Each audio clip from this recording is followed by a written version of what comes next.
Hello student, देखिए जैसा कि इसके पहले जो है हमने चैप्टर 7.3 ठीक है ना पूरा समाप्त कर दिया है। अब कक्षा 9 और 10 ठीक है ना, ये दोनों क्लास के विद्यार्थियों के लिए बहुत ही महत्वपूर्ण टॉपिक लेकर के हम आ रहे हैं आज। ट्रायंगल यानी त्रिभुज, ठीक है ना, जिसके कुछ बेसिक चीजें हैं उसके बारे में हम लोग जानेंगे। ठीक है ना, सबसे पहली चीज त्रिभुज क्या होता है, कितने प्रकार का होता है, ठीक है, कब त्रिभुज समरूप कहलाएगा, कब सर्वांग कहलाएगा, ठीक है, इन चीजों के बारे में आज हम जानेंगे। इसके बाद तो अब एक्सरसाइज पे क्वेश्चन हम बनाएंगे। ठीक है ना, बेसिकली है क्या, 9th में समरूपता और सर्वांग समता को दिखाना होता है।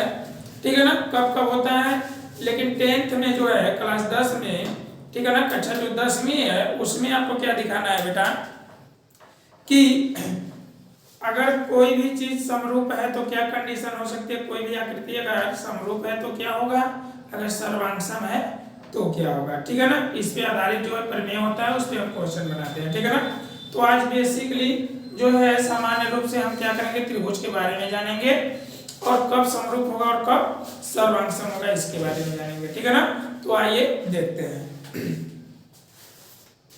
जैसा कि आप देख रहे हैं यहाँ लिखा हुआ है त्रिभुज। त्रिभुज का मतलब है बेटा, त्रि मतलब तीन होता है, त्रि मतलब क्या होता है, तीन, और भुज मतलब भुजा। ठीक है ना, यानी तीन भुजा।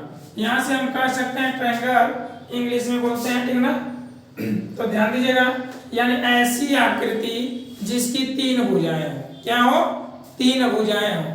लेकिन अब आप कह सकते हैं सब तीन भुजाएं ऐसी भी तो हो सकती हैं, एक भुजा, दो भुजा, तीन भुजा, ये भी तो हो गया। तो आप कह सकते हैं क्या ये भी त्रिभुज है, तो नहीं, ये त्रिभुज नहीं होगा। ठीक है ना, जैसे कि जब कोई भी तीन भुजाएं हैं तो हम कह सकते हैं तीन भुजाओं से घिरी हुई वह बंद आकृति जो भी हो, यानी तीन भुजाओं से घिरी हुई जो आकृति हो और वो बंद हो तो उसको हम त्रिभुज कहेंगे। क्या कहेंगे, त्रिभुज कहेंगे। समझ आ रहा ना, यानी if the three side is make a closed figure, if the three side is make a closed figure that is called triangle। कहने का मतलब है तीन भुजाओं से घिरी हुई आकृति क्या कहलाएगी, त्रिभुज कहलाएगी। ठीक है, अब त्रिभुज में तीन भुजा होती है तो क्लियर हो गया। अब आप देखें कि इसको हम बोलेंगे, इसके तीन शीर्ष होते हैं। कितने शीर्ष होते हैं बेटा, तीन शीर्ष, और कितनी भुजाएं हैं, तीन भुजा, तीन भुजा, और क्या है, तीन कोण। अगर भुजा का नाम लिया जाए तो एक भुजा है ए बी, दूसरा बीसी और तीसरा सीए या एसी आप कह सकते हैं। ठीक है ना, लेकिन यहाँ देखा भुजा तो आप पहचान लेते हैं, शीर्ष और कोण में आप तो ठीक है ना अंतर नहीं समझ पाते हैं। तो ध्यान दीजिए, जैसे कि हम देख रहे हैं ऐसे बना हुआ है ए बिंदु, तो ये जो ऊपर वाला भाग है ये, इसको हम बोलेंगे शीर्ष। क्या बोलेंगे, शीर्ष। और इसका जो ये आंतरिक भाग होता है ये वाला, इसको हम बोलते हैं कोण, यानी इंग्लिश में इसको हम बोलेंगे वर्टेक्स। क्या बोलेंगे, वर्टेक्स, और इसको बोलेंगे एंगल। क्या बोलेंगे, एंगल। समझ आ रहा ना, ठीक है। तो ध्यान दीजिए, एग्जाम्पल के रूप में देखिए आप, जैसा कि आप देख सकते हैं, मान लीजिए ये हमारा मार्कर है, ठीक है, इसको हम इसके ऊपर ऐसे स्टेबल कर देते हैं। जिस पोजीशन पे, जिस स्थान पे ये हमारा नीला वाला मार्कर क्या है, खड़ा है, ठीक है ना, उसी भुजा को हम ऐसा, उसी भाग को हम क्या कहेंगे, शीर्ष कहेंगे। क्या कहेंगे, शीर्ष। और जो इसके आंतरिक भाग दिख रहे हैं, ऐसे दिख रहे हैं ना यहाँ पे, इसको हम क्या बोलेंगे, कोण बोलेंगे। क्या बोलेंगे, कोण। ठीक है ना, तो आइए हम देखते हैं, जान गए त्रिभुज क्या होता है। अब देखें, तो ये जो है बेटा दो प्रकार से वर्गीकृत किया जाता है। कितने प्रकार से, दो प्रकार से। तो देखते हैं क्या होता है। पहला है हमारा त्रिभुज टॉपिक, और ये कितने प्रकार से वर्गीकृत किया जाता है, दो प्रकार से। पहला है भुजा के आधार पर, भुजा के आधार पर, और दूसरा है दूसरा है कोण के आधार पर, कोण के आधार पर, ठीक है ना। तो इसको इंग्लिश में भी लिखते चले, क्योंकि CBSE वालों के लिए थोड़ा सा दिक्कत हो रही है, बोले हैं कि जो है सब थोड़ा इंग्लिश में भी बताएं। तो देखिए ट्रायंगल, ठीक है, इसे हम बोलेंगे बेटा बेस्ड ऑन साइड, ठीक है, और इसको बोलेंगे बेस्ड ऑन एंगल, ठीक है ना। अब देखिए, तो भुजा के आधार यानी बेस्ड ऑन साइड पे भी 3 टाइप्स के एंगल हैं, 3 प्रकार के, ठीक है ना, त्रिभुज पाए जाएंगे। पहला है समबाहु त्रिभुज, समबाहु त्रिभुज। दूसरा है समद्विबाहु त्रिभुज,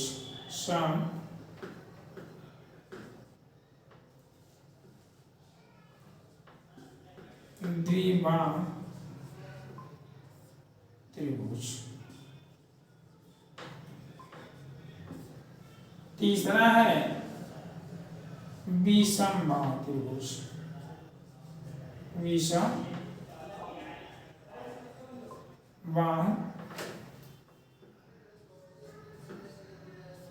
त्रिभुज।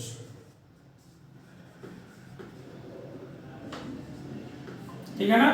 अब सम मतलब समान, बाहु मतलब भुजा, यानी ऐसा त्रिभुज जिसकी तीनों भुजाएं क्या हो बेटा, बराबर हो, ठीक है। तो इसकी परिभाषा हम नीचे लिख देते हैं, तीनों भुजाएं समान है, तीनों भुजाएं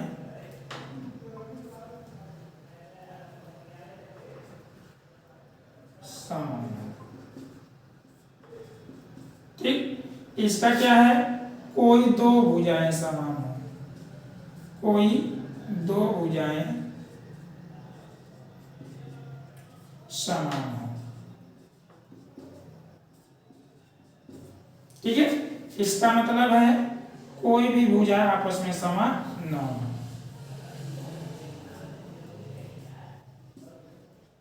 कोई भी भुजा आपस में समान न हो,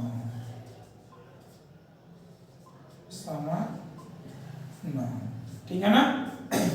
अब बात आती है कोण के आधार पर, तो आइए हम देखते हैं कोण के आधार पर भी क्या है। कोण के आधार पर भी बेटा ये 3 प्रकार के होते हैं।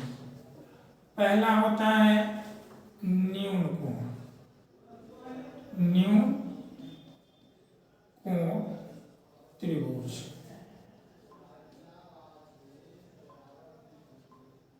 ठीक।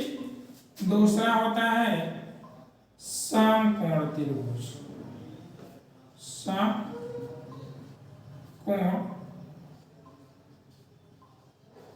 त्रिभुज। और तीसरा होता है अधिक कोण त्रिभुज, अधिक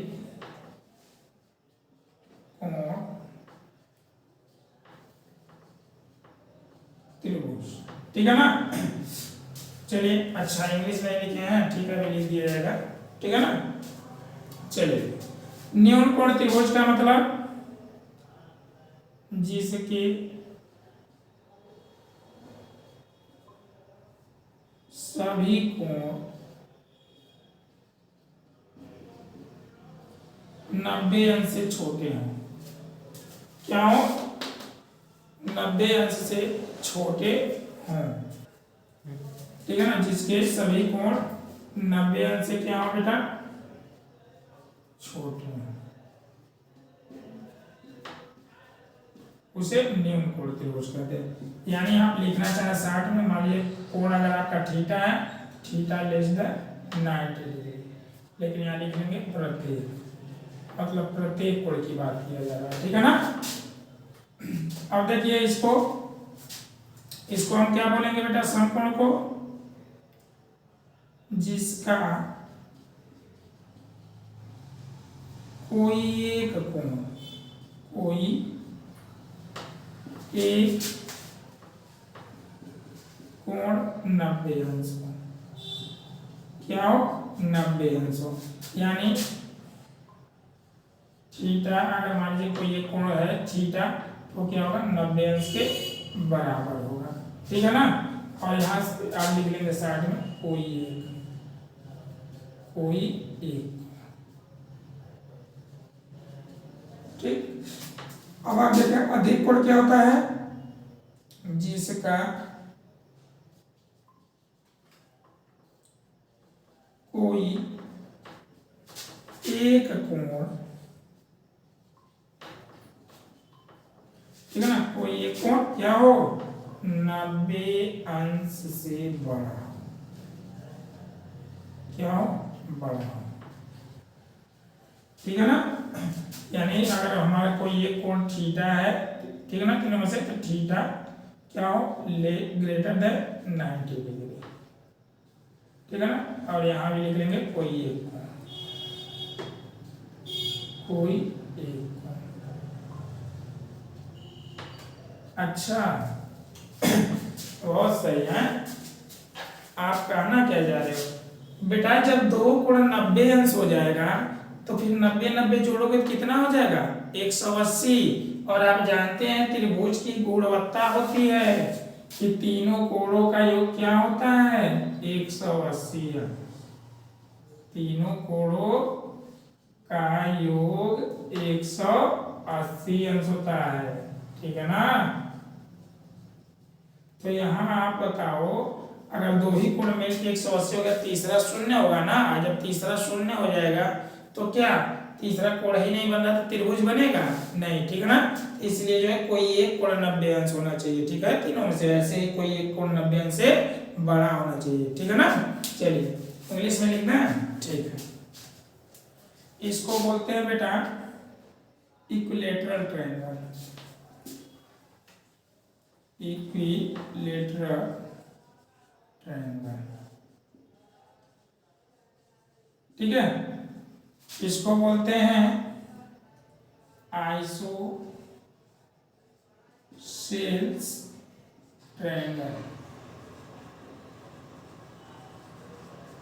इसको बोलते हैं स्केलियन ट्रायंगल, स्केलियन ट्रायंगल। ठीक है ना। क्लियर है। ये होगा ऑल साइड इक्वल, क्या होगा, ऑल साइड इक्वल। क्लियर। यहाँ होगा any two side are equal, any two side are equal. Clear. और ये हो जाएगा आपका नो एनी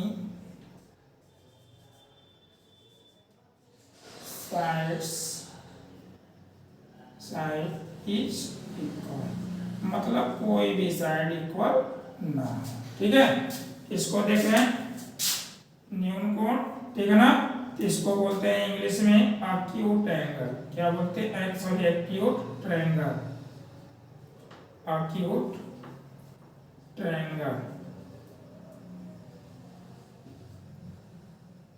ठीक है ना। इसको इंग्लिश में लिखेंगे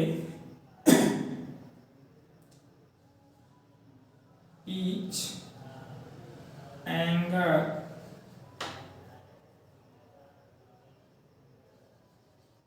each angle is less than 90 degree. ठीक है। ये होता है right angle triangle, right angle triangle. ठीक है।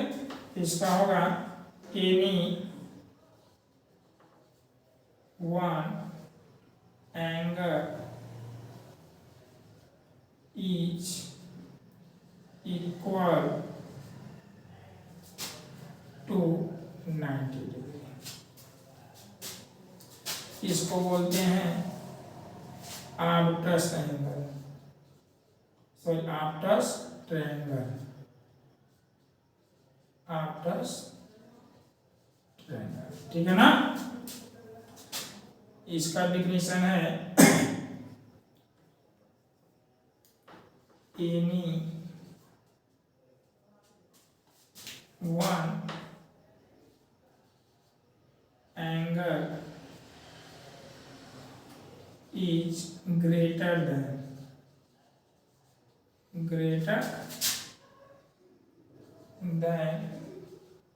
90 डिग्री, ठीक है ना।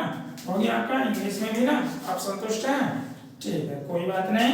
तो ये हमने जान लिया कि क्या होता है ट्रायंगल, ठीक है, उसके क्या प्रॉपर्टीज हैं, उनके एंगलों की क्या प्रॉपर्टीज हैं, ठीक है, कितने टाइप से उसको डिवाइड किया जा सकता है, प्रत्येक टाइप में कौन कौन से आते हैं, ठीक है ना। अब हम थोड़ा सा देखेंगे सिमिलरिटी, ठीक है, और कॉन्ग्रुएंसी मतलब समरूपता और सर्वांग समता के बारे में, ठीक है ना, ठीक है ना। तो आइए हम देखते हैं पहले समरूपता, समरूपता यानी सिमिलरिटी।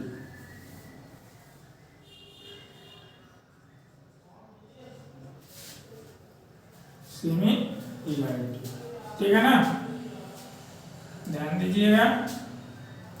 देखो समरूपता का मतलब क्या है बेटा, कि कोई भी आकृति की बात करें, बेसिकली तो हम त्रिभुज की बात कर रहे हैं, लेकिन समरूपता का मतलब परिभाषित सबके लिए होगा, लेकिन जो कंडीशन में बताया जाएगा ट्रायंगल के लिए वो अलग से बताया जाएगा, ठीक है ना। समरूपता का मतलब क्या होता है कि एक जैसा दिखना चाहिए, क्या होना चाहिए, एक जैसा दिखना चाहिए, ठीक है, यानी उसका आकार जो हो एक जैसा हो, लेकिन सॉरी आकृति जो हो एक जैसी हो, लेकिन आकार, ठीक है ना, छोटा बड़ा हो सकता है। मीन्स हम साइज कर सकते हैं छोटा बड़ा, जैसे कि हम लोग देखें, हम लोग क्या हैं, लड़के हैं या मानव हैं, तो सभी मानव एक जैसे दिखते हैं। दो कैटेगरियां हैं, एक जो है गर्ल्स की, एक बॉयज की, यानी एक जो है मेल और एक फीमेल, ठीक है ना।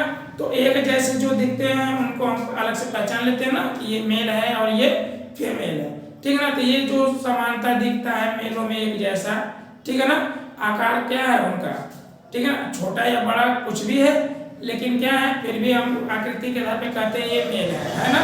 तो उसको हम क्या कहेंगे, समरूप कहेंगे। और जैसे ही आकार और आकृति दोनों समान दिख जाएगी, ठीक है ना, तो उसको हम कहेंगे सर्वांग सम। क्या कहेंगे, सर्वांग सम। एक्चुअली में बात क्या है, सर्वांग समता का मतलब ये होता है बेटा कि अगर कोई भी आकृति, जैसे ये मार्कर है, तो ये मार्कर सर्वांग सम कहलाएगा कब, जब ये पूरा पूरा इसको ढक सके, यानी इसके एकदम आकार और आकृति दोनों एक जैसी हो दोनों की, तो हम क्या कहेंगे, सर्वांग सम, ठीक है ना। लेकिन देखा जाए तो ये देखिए पेन है, ये मार्कर है, ये पेन है और ये क्या है हमारा मार्कर है, ठीक है ना। तो इसको हम समरूप कर सकते हैं, सर्वांग सम नहीं। क्यों, क्योंकि देखिए कवर नहीं कर पा रहा है, ऐसे अगर आपको दिखाया जा रहा है तो पेन के पीछे मार्कर दिख रहा होगा, दिख रहा है ना, ऐसे भी करें, ठीक है ना। तो कहने का मतलब है कि इनकी जो है आकार, ठीक है ना, एक समान नहीं है, आकृति एक जैसी है, मतलब लिखने का काम दोनों है, पेन ही की जैसा मार्कर भी आपका काम कर रहा है ना। तो इसका मतलब ये हुआ कि ये समरूप है, क्या है, समरूप है, सर्वांग सम नहीं है, ठीक है ना। तो आइए देखते हैं,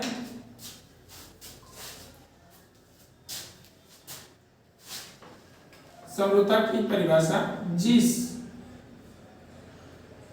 आकृति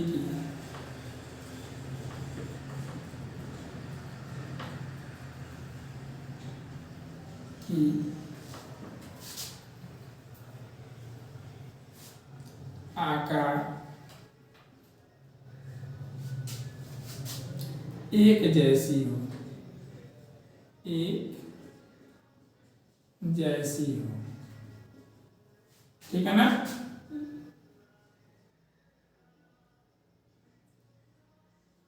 तथा उसकी बीमाएं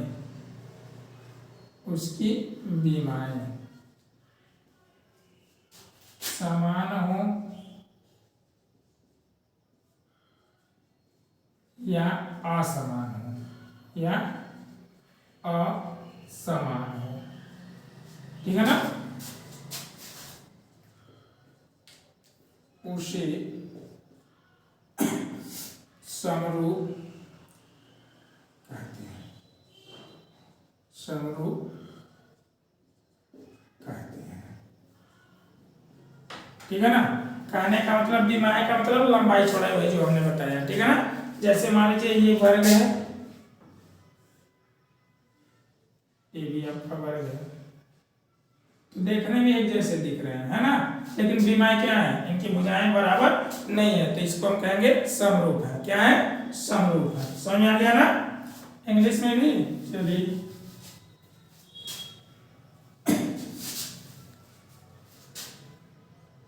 which figure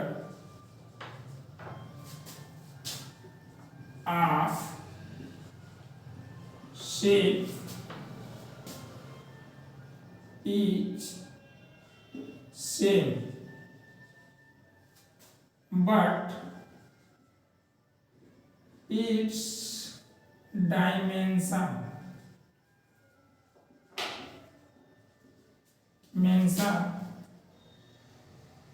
are equal or not equal, that is called similar, that is called similar, ठीक है ना। तो इस तरह से इंग्लिश में भी डिफिनेशन आपका बन गया, ठीक है ना, क्लियर है। अब देखें जरा, तो हम ट्रायंगल की बात कर रहे हैं ना, इसकी बात कर रहे हैं बेटा, ट्रायंगल की, त्रिभुज की। तो हम तो थोड़ा त्रिभुज के बारे में हम देखते हैं क्या क्या क्राइटेरिया हो सकती है।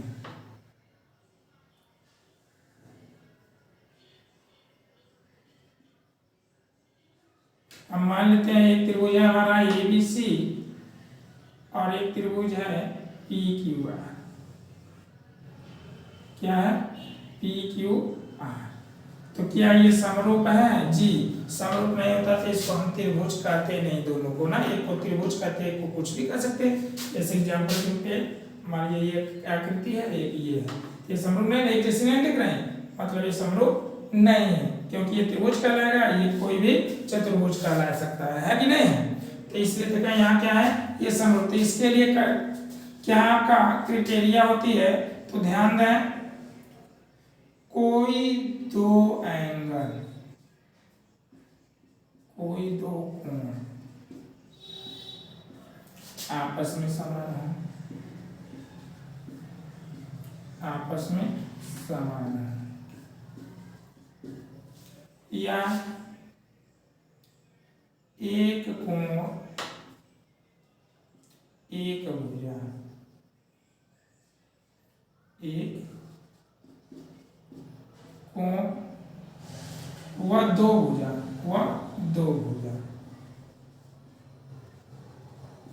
ठीक है, या दो कोण, यहाँ दो कोण, मतलब दो आकृति है, तो यहाँ ध्यान दें, कोई अगर जब दो कोण आपस में बराबर है, ठीक है, जैसे ये और ये आपस में समान हो गया, ये इसके समान हो गया, तो हम कहेंगे ये समरूप है। एक कोण व दो भुजा, इसके लिए मान लीजिए हमारी ये भुजा और ये भुजा आपस में, ये भुजा इसके बराबर, ये भुजा इसके बराबर है, और इन दोनों समान भुजाओं के बीच जो निर्मित कोण है A और P, ये अगर आपस में बराबर है तो हम कहेंगे क्या है, समरूप है। या कोई दो कोण, ठीक है ना, जैसे ये कोण हो गया और ये कोण हो गया आपका, ये कोण इसका इसके बराबर और ये कोण इसके बराबर अगर आ गया, समान आ गया, तो हम कहेंगे ये भी आकृति क्या है, समरूप है, ठीक है ना। तीनों कोण जो होते हैं समरूपता में वो भी आ सकता है, क्योंकि बेटा आप जानते हो कि दो कोण आपस में बराबर है, अब प्रत्येक त्रिभुज के तीनों कोणों का योग 180, तो 180 में से इनका योग जब घटाएंगे और 180 में से इनका योग, तो दोनों समान आएगा, इससे तीसरा अपने आप क्या हो जाता है, समान हो जाता है, ठीक है ना। तो इस तरह से हम समरूपता को देख सकते हैं। ठीक है, इंग्लिश में एनी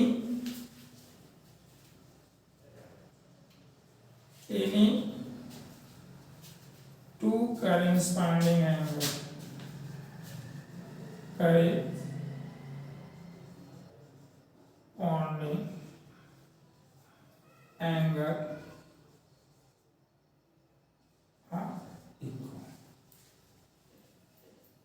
ठीक, one angle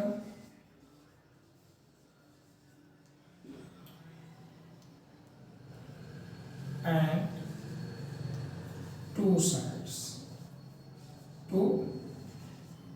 लेकिन ये याद रखिएगा जो एंगल होगा वो इन्हीं दोनों क्या है साइड्स के द्वारा निर्मित होना चाहिए। ठीक है ना, एनी टू एंगल। ठीक है, तो हम क्या कहेंगे बेटा, सिमिलर है। ठीक है ना, क्लियर हो गया। तो अब समझ लिए आप लोग अच्छे से। अब हम इसके बाद सर्वांग समता के लिए बात करें तो यहीं पे आप देख लेंगे थोड़ा सा। सर्वांग समता में होता क्या है बेटा कि कोई भी आकृति है, जैसे मान लीजिए ट्रायंगल है दोनों, चलो ये थोड़ा फिर से हम बता देते हैं 1 मिनट के लिए। ठीक है, चलिए देखते हैं सर्वांग समता। सर्वांग समता इसको बोलते हैं इंग्लिश में कांग्रुएंट। कांग्रुएंसी। ठीक है ना।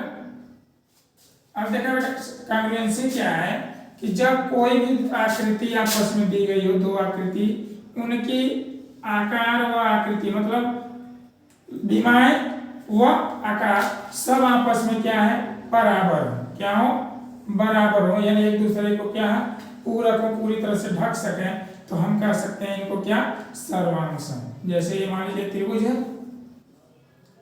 ABC और PQR, तो आप देख रहे होंगे लगभग लगभग सेम दिख रहा है। ठीक है ना, इनका आकार भी और आकृति भी है कि नहीं है, तो ये क्या हो गया सर्वांग सम हो गया। ठीक है, तो सर्वांग समता के डेफिनेशन क्या होगा, If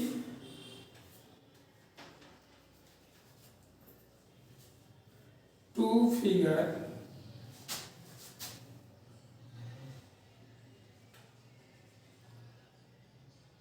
like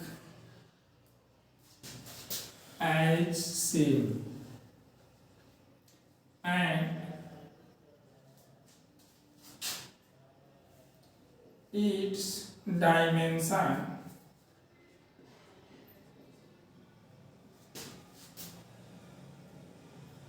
are equal,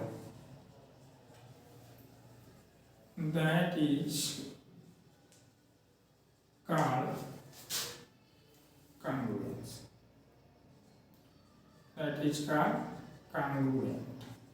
कहने का मतलब है यदि दो आकृति की आकार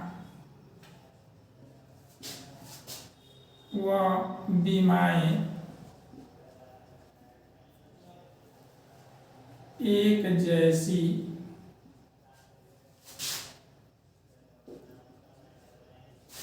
व बराबर है,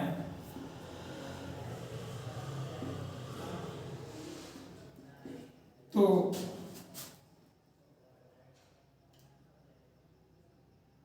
आकृति सर्वांग सम कहलाएगी। क्या कहलाएगी, सर्वांग सम कहलाएगी।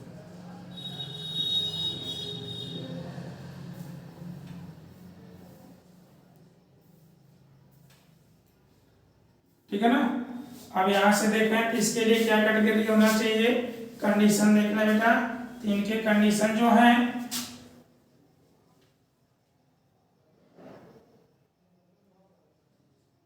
पहला तीनों कोण समान हो। समान हो मतलब बराबर हो। दो कोण वह एक भुजा, एक भुजा, ठीक है ना। क्या हो बेटा, समान हो मतलब बराबर हो। या आप कह सकते हैं दो भुजा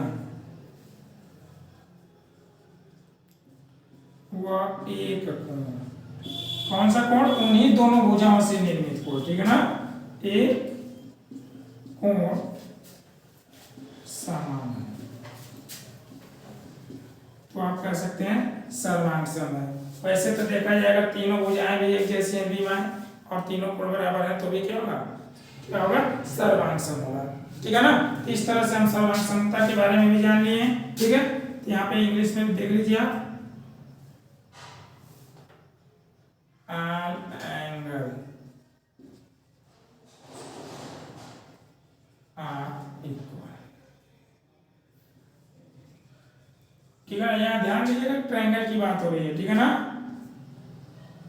to angle at one side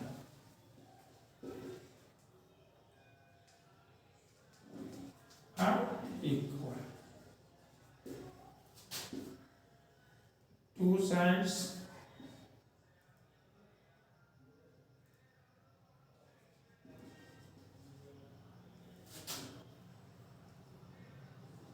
and one angle, ठीक है ना। आप इक्वल, तो हम कर सकते हैं क्या, सर्वांग सम है। इस तरह से अगर देखा जाए तो तीनों कोण वाली जो बात आई यहाँ से देख रहे हैं उसमें भी आ रहा था। हम बताए थे दो कोण समान है तो तीसरे 180 में से घटाने पे आपस में बराबर हो जाता है, यानी उसके भी तीनों कोण क्या होते थे, समान। तो इसके आधार पे हम कह सकते हैं, ठीक है ना, कि प्रत्येक सर्वांग सम आकृति समरूप हो सकती है लेकिन प्रत्येक समरूप आकृति सर्वांग सम नहीं होगी।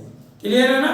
जो सर्वांग सम आकृति समरूप है वो तो समरूप वाला सर्वांग सम कहलाएगा, लेकिन बाकी समरूप आकृति सर्वांग सम नहीं होगा। लेकिन प्रत्येक सर्वांग सम को हम क्या कह सकते हैं, समरूप है, ठीक है ना। तो उसको नोट में एक पॉइंट लिख सकते हैं आप लोग,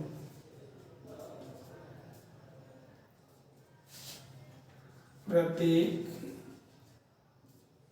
सर्वांग सम आकृति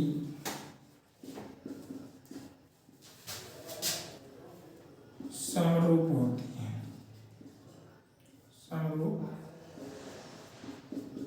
होती है लेकिन प्रत्येक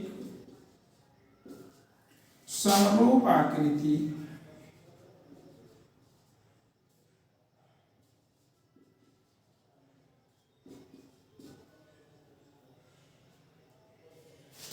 सर्वांग सम नहीं होती।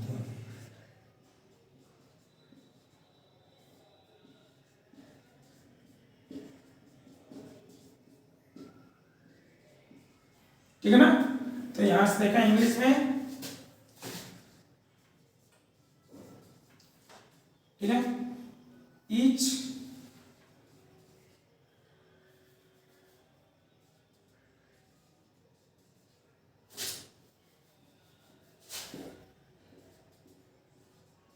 each congruent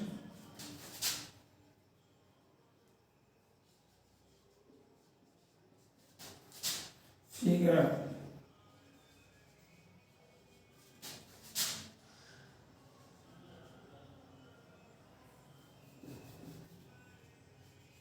each similar but each similar figure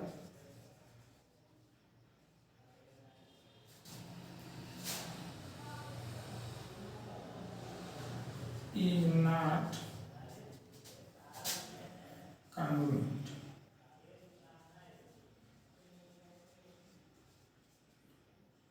ठीक है ना, क्लियर है। तो इस तरह से आज हम लोगों ने सर्वांग समता, समरूपता, कांग्रुएंसी और सिमिलरिटी और ट्रायंगल के बारे में सीखा है, ठीक है ना। नेक्स्ट वीडियो में हम एक्सरसाइज लेके आएंगे। ये जो बेसिक चीजें हैं आप लोग जब अच्छी तरह समझ लेंगे तो क्वेश्चन लगाने में कोई प्रॉब्लम नहीं होगी या थ्योरम को समझने में, ठीक है ना। तो यदि आप लोग मेरे चैनल को सब्सक्राइब नहीं किए हैं तो एक बार सब्सक्राइब जरूर करें, ठीक है। लाइक, शेयर और कमेंट करना ना भूलें, ठीक है। Thank you for watching my video.